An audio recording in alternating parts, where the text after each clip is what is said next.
नाज़रीन, खबरें अब तफसील से। वज़ीर आज़म नरेंद्र मोदी गैर मुल्की दौरे पर हैं। ब्रिक्स कॉन्फ्रेंस में शिरकत के बाद पीएम मोदी आज एक रोज़ा दौरे पर यूनान की राजधानी एथेंस पहुंचे। पीएम मोदी के यूनान एयरपोर्ट पहुंचने पर वज़ीर ख़ारजा जॉर्ज गैरापेट्रिटिक्स ने शानदार इस्तकबाल किया। बता दें कि तकरीबन 4 दहाइयों के तवील वक्फे के बाद कोई हिंदुस्तानी वज़ीर आज़म यूनान का दौरा कर रहा है। पीएम मोदी ने यूनान के वज़ीर आज़म किरियाकोस मित्सोताकिस की दावत पर यहाँ पहुँचे हैं। एथेंस पहुंचने पर हिंदुस्तानी बिरादरी ने वज़ीर आज़म नरेंद्र मोदी को यूनान हेड ड्रेस पेश करके गर्मजोशी से इस्तकबाल किया। इसके बाद पीएम मोदी ने एथेंस में नामालूम फ़ौजी के मकबरे पर फूलों की चादर चढ़ाकर खिराज अक़ीदत पेश की। नामालूम फ़ौजी को खिराज अक़ीदत पेश करने के बाद पीएम मोदी यूनान की सदर कैटरीना सकेलारोपोलू और यूनानी हममनसब किरियाकोस मित्सोताकिस से भी मिले। इस मौके पर वज़ीर आज़म मोदी को यूनान की सदर कैटरीना सकेलारोपोलो ने grand cross of the order of honour के एजाज़ से भी नवाजा। ग्रीस ने इंडिया ईयू ट्रेड और इन्वेस्टमेंट एग्रीमेंट पर अपना समर्थन प्रकट किया। यूक्रेन के मामले में दोनों देश डिप्लोमेसी और डायलॉग का समर्थन करते हैं। संयुक्त राष्ट्र और अन्य अंतर्राष्ट्रीय मंचों पर ग्रीस के सहयोग के लिए मैंने उनका धन्यवाद किया। भारत की G20 की अध्यक्षता को लेकर प्रधानमंत्री जी की शुभकामनाओं और प्रोत्साहन के लिए मैं उनका आभारी हूं। चंद्रयान 3 की सॉफ्ट लैंडिंग को लेकर जहां मुल्क में खुशी का माहौल है, तो वहीं दूसरी तरफ चंद्रयान 3 की कामयाबी के क्रेडिट को लेकर सियासी गहमा गहमी का दौर जारी है। इसी को लेकर मरकजी वजीर अर्जुन राम मेघवाल ने अपना इजहार ख्याल करते हुए कहा कि इसरो को जिसने भी बनाया उसे क्रेडिट दिया जाना चाहिए। ये मुल्क के लिए किया गया काम था। चंद्रयान अटल जी की परिकल्पना थी। अटल जी के शासन में 99 में सोमयान करके एक वैज्ञानिक एक अभियान ले गए, तो उन्होंने कहा ये सोमयान की बजाय सोम भी चंद्रमा का ही नाम है। तो अटल जी चूंकि बहुत भारतीय दर्शन, भारतीय संस्कृति, भारतीय सभ्यता के बहुत बड़े जानकार थे, उन्होंने कहा ये चंद्रयान नाम ज्यादा सफल होगा और आपका अभियान भी सफल होगा। वैज्ञानिक उस समय पूरा मन बना के नहीं आए थे कि हम चंद्रयान मान जाएंगे, लेकिन अटल जी के आग्रह पे उन्होंने इसको चंद्रयान माना। अब इसमें क्या पॉलिटिक्स करनी, अटल जी का नाम नहीं लेना चाहिए क्या?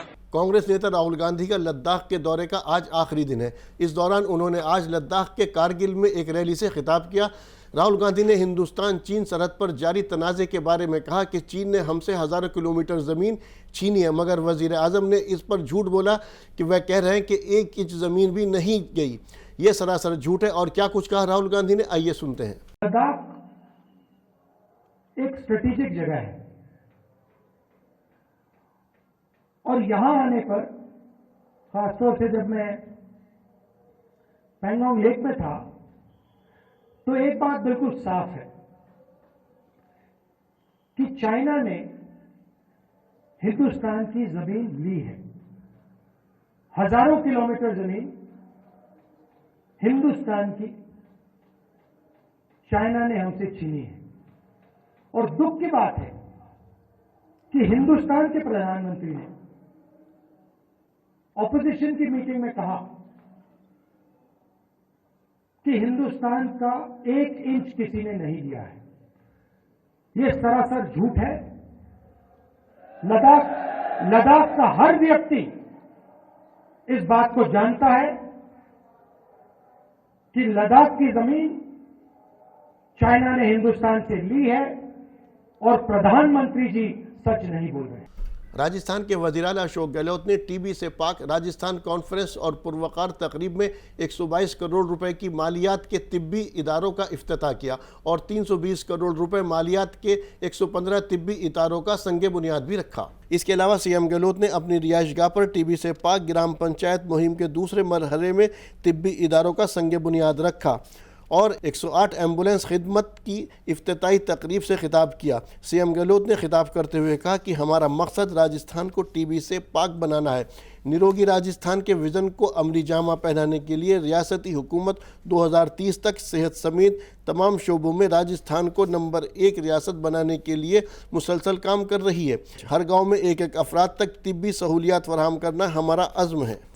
मध्य प्रदेश के वज़ीर आला शिवराज सिंह चौहान ने आज जबलपुर जिले के कटंगी में मुनक्किदा लाडली बहना कॉन्फ्रेंस में हिस्सा लिया। इस दौरान सीएम शिवराज ने 548 करोड़ रुपए की लागत वाले मुख्तलिफ तरक्याती कामों का इफ्तिताह किया और कॉन्फ्रेंस से खिताब भी किया। सीएम शिवराज ने क्या कुछ कहा, आइए सुनते हैं। देखो, आप सोच के देखो, अगर एक घर में 3 बहू है तो बड़ी मजली और छोटी तीन ही के नाम आ रहे हैं। और अगर किसान परिवार है तो अपने प्रधानमंत्री मोदी जी 6000 साल दे रहे हैं। अब मैंने भी तय किया 6000 मैं भी दूंगा। पहले प्रधानमंत्री जी के 2000, फिर मामा के 2000, फिर पीएम के 2000, फिर सीएम के 2000, फिर पीएम के 2000, फिर सीएम के 2000 किसान के खाते में आ रहे हैं। हर 2 महीना में 2000 रुपया। तो लाडली बहना को भी मिल गए, किसान भैया को भी मिल गए। 3 बहन है तो बहू है तो 3 इनके और 3 उनके पति के 6000।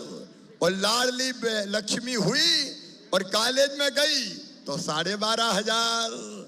और बूढ़ी अगर सासू माँ है तो उसकी पेंशन अलग, उसको भी बढ़ के करेंगे 1000। और उसके साथ फ्री में राशन की व्यवस्था प्रधानमंत्री नरेंद्र मोदी जी दे रहे हैं, फ्री में राशन। और एक बात और सुनना मेरी बहनों और भाइयों, हम यही नहीं रुकने वाले, क्योंकि हम सरकार क्यों चला रहे हैं? आपकी भलाई के लिए। केवल कुर्सी पे बैठ के आनंद के लिए हम सरकार नहीं चला रहे, आपके भले के लिए हम सरकार चला रहे हैं, आपकी जिंदगी बदलने के लिए हम सरकार चला रहे हैं। अरुणाचल क्रिकेट एसोसिएशन और BCCI की जानिब से शुमाली मशरिकी रियासतों में क्रिकेट को मकबूल बनाने के लिए एक अजीम पहल का आगाज़ किया गया है। आपको बता दें कि क्रिकेट के शायकीन को अपनी तरफ राग़िब करने के लिए BCCI और अरुणाचल क्रिकेट एसोसिएशन के इश्तराक से JH स्पोर्ट्स इंडस्ट्रीज़ 12 से 18 सितंबर तक APL यानी अरुणाचल प्रीमियर लीग का एहतमाम करने जा रही है। APL के ऐलान के बाद ऐसी उम्मीद जताई जा रही है कि इस लीग से रियासत के खिलाड़ियों की बेपनाह सलाहियत भी उभर कर सामने आएगी। लीग कराने का मेरा मकसद है कि नए बच्चों को नए सिरे से उसको उभारने का जो प्रयास हो रहा है उसके लिए हम तत्पर हैं। और मेरे स्पोर्ट का जो है वो जमशेदपुर से बिलोंग कर रहे हैं और इसमें 5 टीम खेलेंगे, 90 लड़का इसमें भाग लेंगे। Arunachal premier league north east में बच्चों को पूरा चांस नहीं मिल पाता, उनको सपोर्ट करने के लिए स्टार्ट मौका दे BCCI की तरफ से परमिशन है जी, क्योंकि ये स्टेट एसोसिएशन बिना BCCI की परमिशन में कोई लाइव टूर्नामेंट करा नहीं। बच्चों को सपोर्ट करना, स्पॉन्सर करना जी, उनको मौका मिल देना, क्योंकि ये IPL में सब बच्चों को मौका मिलता नहीं है जी। तो हर स्टेट में देखो, यूपी में भी हो रहा है, राजस्थान में भी हो रहा है IPL जी, और अभी उत्तराखंड में भी हुआ जी। तो हर स्टेट को BCCI ने परमिशन दी कि आप अपने स्टेट के जो बच्चे नहीं मौका जिनको मिल पाता उनको मौका मिले और उनको चांस मिलना चाहिए। तो फर्स्ट सेशन जी। और जब IPL फर्स्ट स्टार्ट हुआ था तब भी लोग यही सोचते थे कि ये नहीं चलेगा।